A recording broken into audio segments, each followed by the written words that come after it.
Hey guys, it's Keegan. Welcome to your latest reading with me. I want to just say here at the beginning, if you are interested in a personal reading with me, or if you would like to make a gratitude donation to the channel, you can do that by visiting my website, keagankirk.com. Everything is done via the website now, and I'm trying to remember to mention that at the beginning of the videos so I don't forget to direct you guys to that location.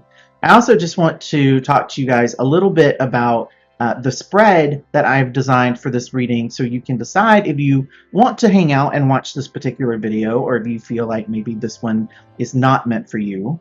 We'll pull 7 cards per spread, and I'm deliberately keeping these readings relatively short and brief. I try to offer different durations of readings for the people who like to hang out for 30 minutes to an hour, and also for the people who just have 5 or 10 minutes in their day where they're trying to get some guidance and some answers. This is definitely going to be more on the shorter side. But we will be taking a look at 7 cards. On the screen, you can see what these cards are going to mean. We're going to be taking a look at what you're dealing with right now, the higher purpose of that, how your shadow side might be impacting it, what you've immediately cleared in the past, and what you are approaching. And then we'll pull 2 cards from an oracle deck to give you some advice and guidance from your spirit guides, as well as some intuitive input from your higher self. So to help you decide which of the 3 spreads might contain messages for you, I'm actually going to put a couple of images up on the screen. So if you're not looking at the screen, you would want to direct your attention to the screen for a moment.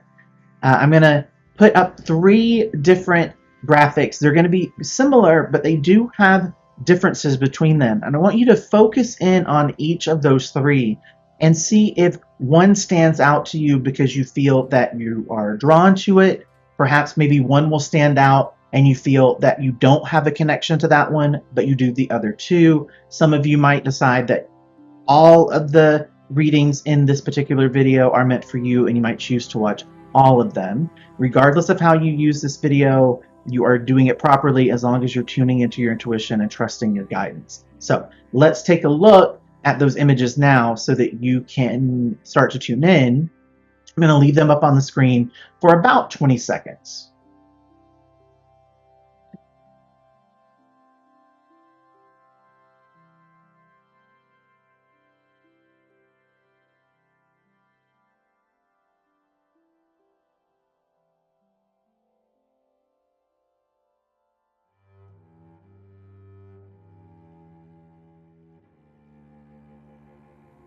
Okay, so now that you've had a chance to look at these and evaluate where you feel you are being intuitively drawn, I'm going to put these back up on the screen, and I'm going to include some timestamps for you so you can see where each reading starts. I'll also include this information in the description box as long as I can remember to do it. But you can see where each of the readings begin. If you're going to hang out for the first reading, just keep listening. It's going to be the next thing that comes up. If you have chosen the second or the third reading, you can feel free to skip ahead to those specific time markers and begin hanging out with me and listening to the messages that come through for you in that particular reading.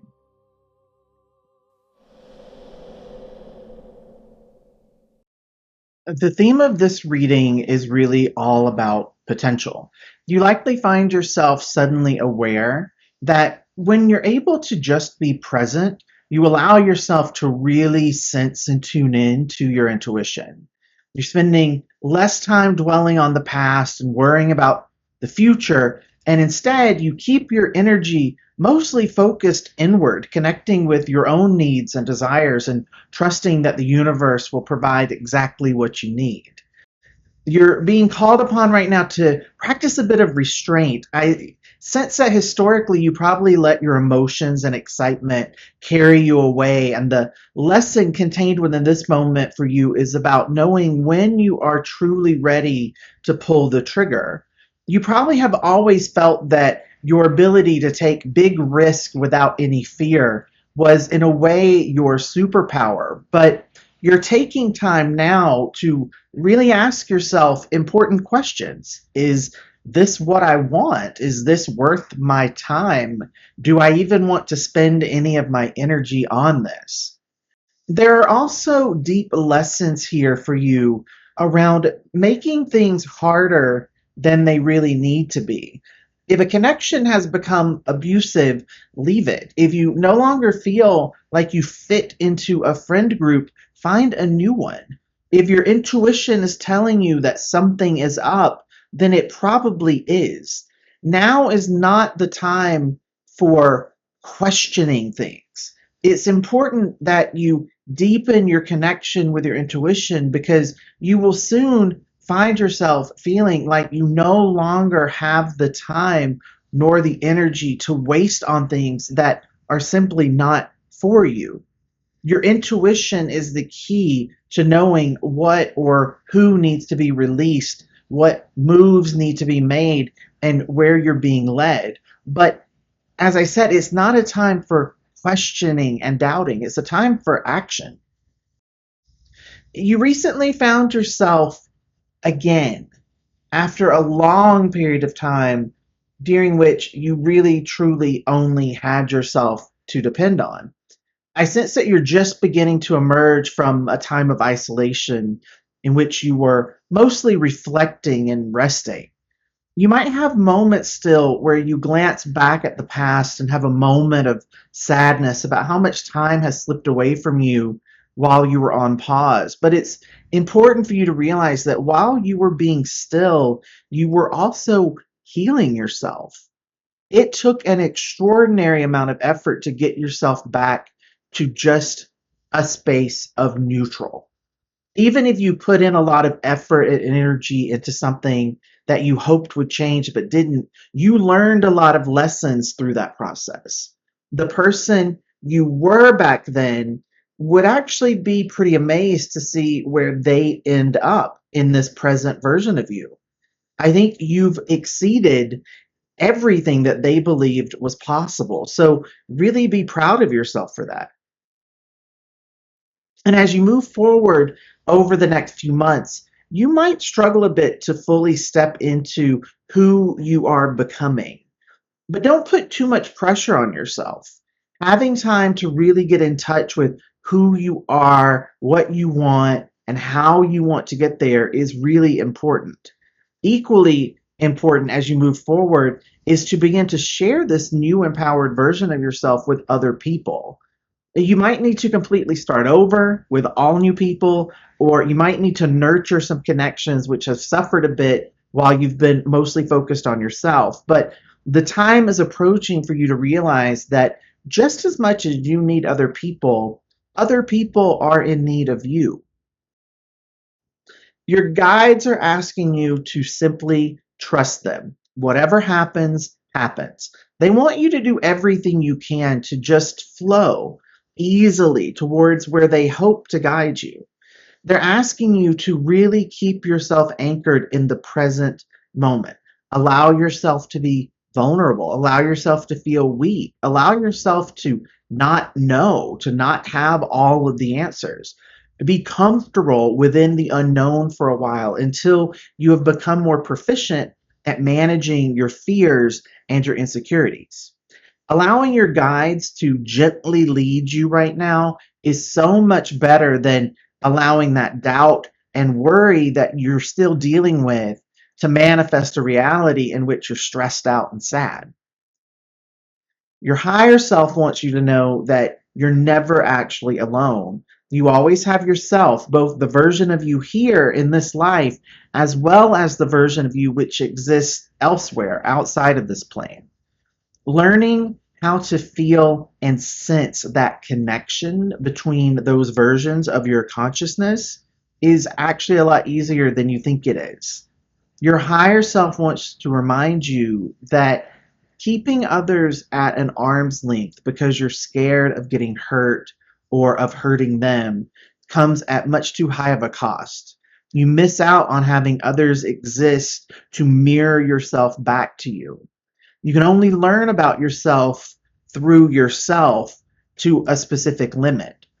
To truly understand who you are, you must allow yourself to express yourself through your connections with other people and to see what they see within you.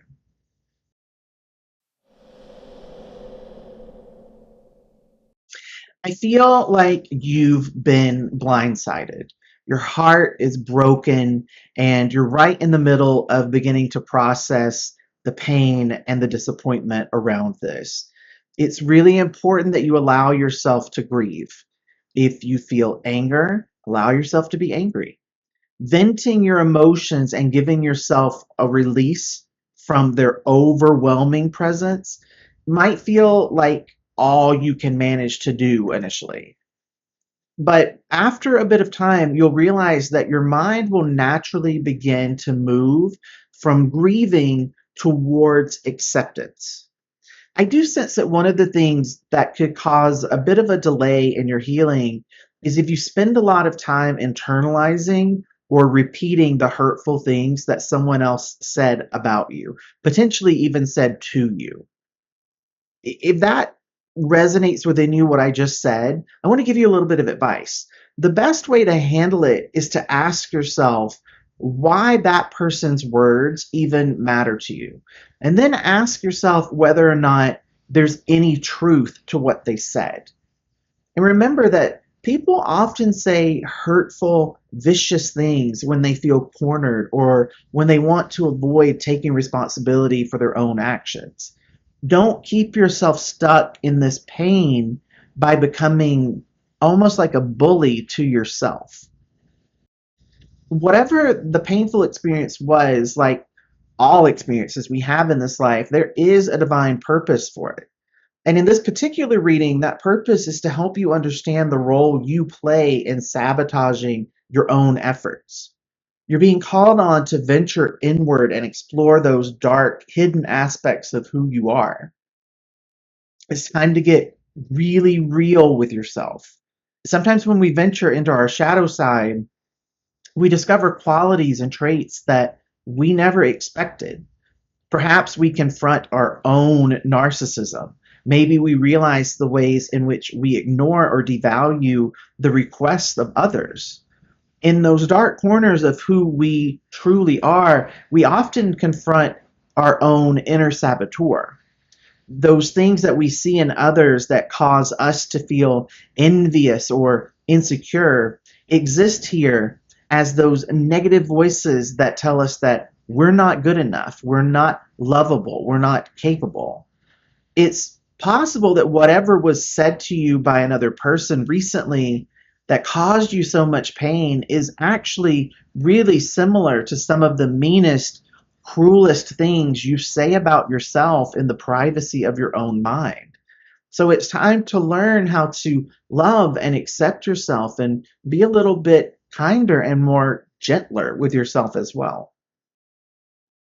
One specific part of your shadow side is really exerting a lot of energy right now, and it's connected to your ability and your willingness to embrace abundance.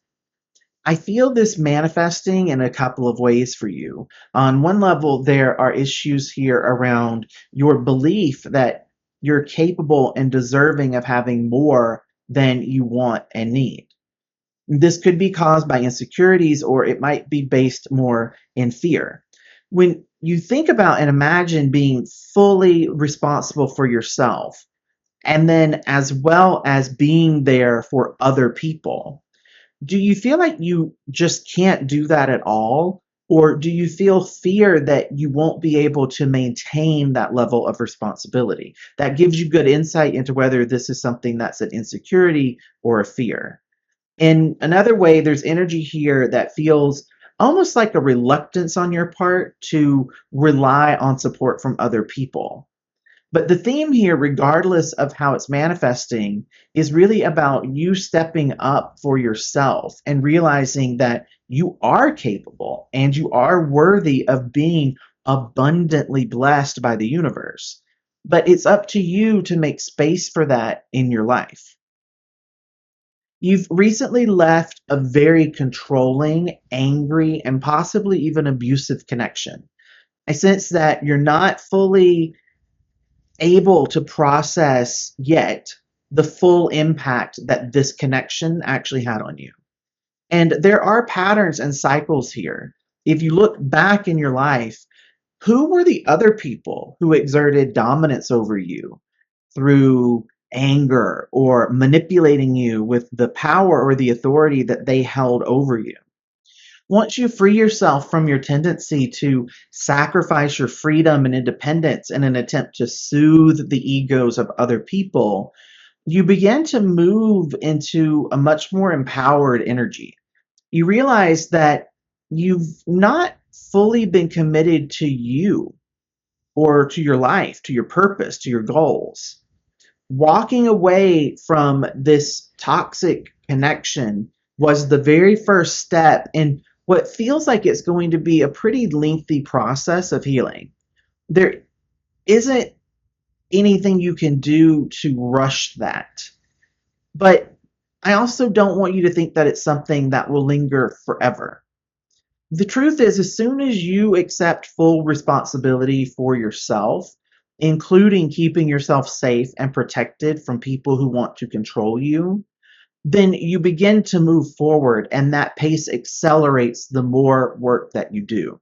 So you're in control to an extent of how long this lasts, but it's not something that you can just fly through and try to make end faster than it's meant to.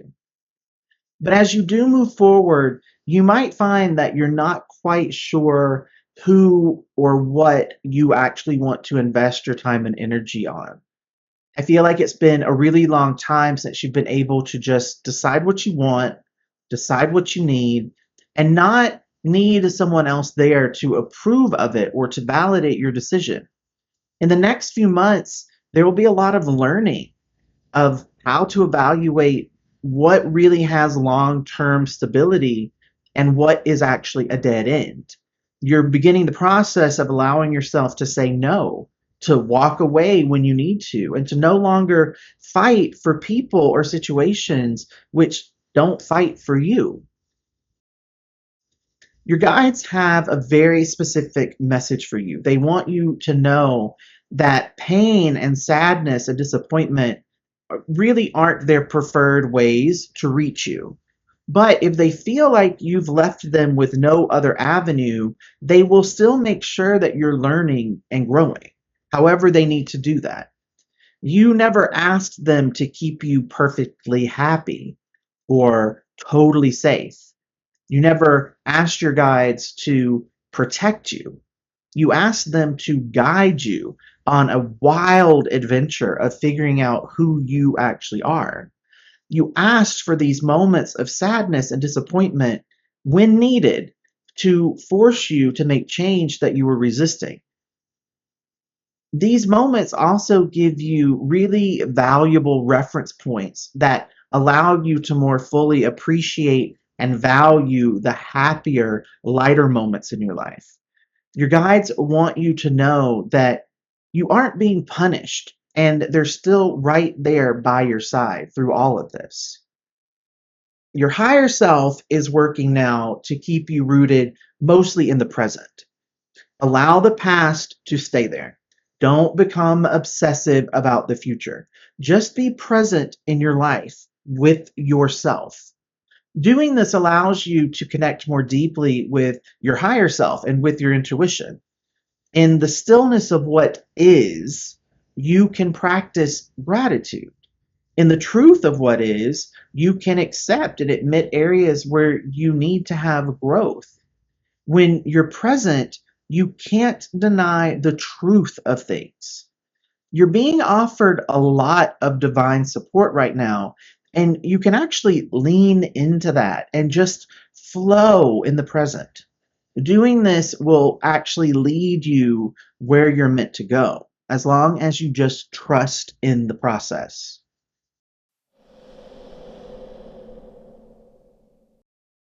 The present energy here in this reading feels very defeated to me.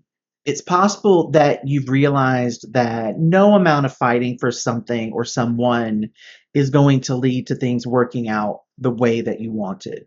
Or you might find yourself actually trying to put distance between you and a bad situation, only to find that you somehow got sucked right back into it. When things are set up in a way in which not winning all of it, not winning it all, means that you are somehow the loser, then you're actually creating a situation where there's truly no way to win. There's a lot of energy here that feels like fighting and arguing and conflict. There's still a lot of really intense negative emotions present.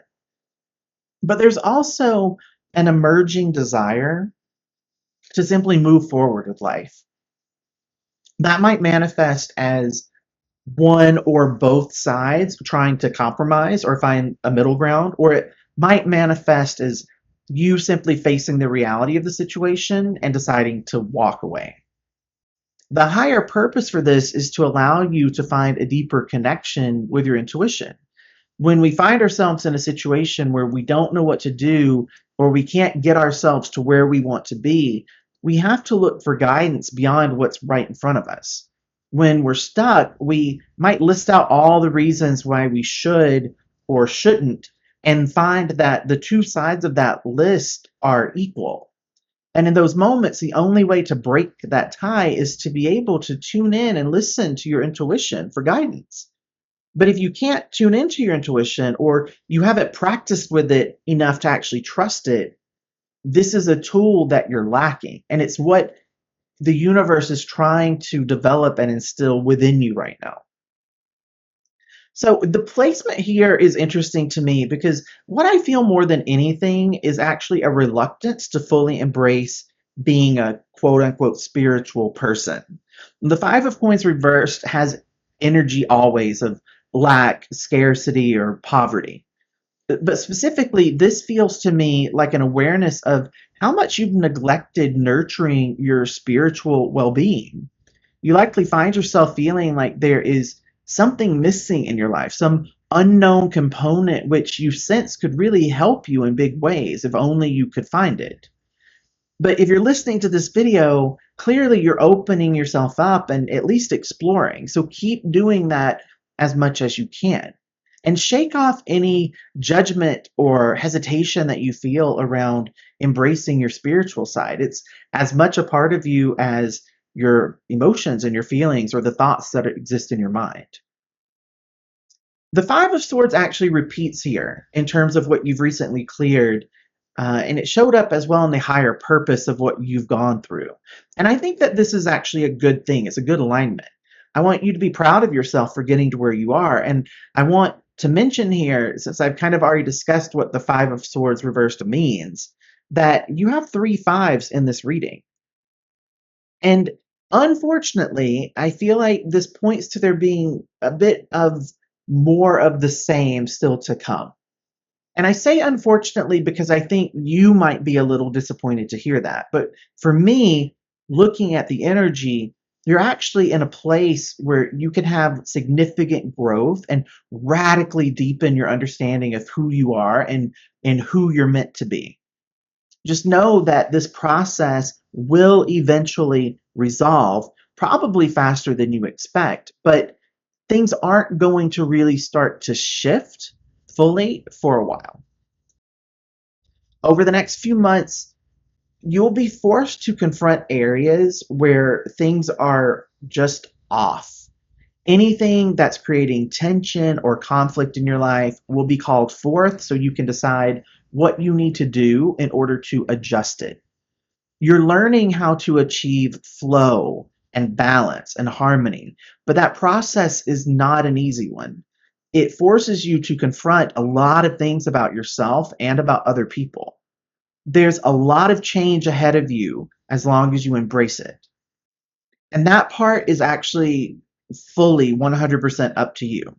But if you do embrace it, it creates a life that feels much more balanced and stable and secure.